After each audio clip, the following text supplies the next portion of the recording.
প্রিয় দর্শক, আপনারা সকলেই জানেন এই অসহায় বৃদ্ধ প্রতিবন্ধী সন্তানকে আমরা দেখাশোনা করছি।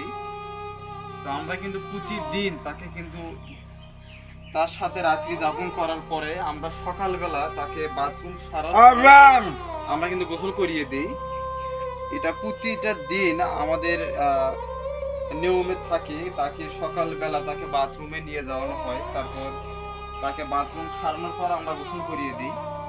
তো আমি কিন্তু এই মাত্র গোসল করিয়ে দিলাম এই অসহায় বৃদ্ধ ভাইটিকে, কারণ সে কিন্তু নাপাক অবস্থায় ছিল, পোশাক পায়খানা ছিল, সেগুলো আমি পরিষ্কার করে দিয়ে এখন ঘরে নিয়ে যাবো, আপনারা দেখতেই পাচ্ছেন।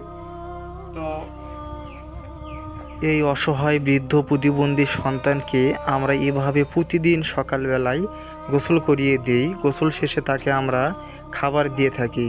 তো সবাই ভিডিওটি শেয়ার করে দিবেন এবং এই বৃদ্ধ ভাইটির পাশে সবাই এগিয়ে আসবেন।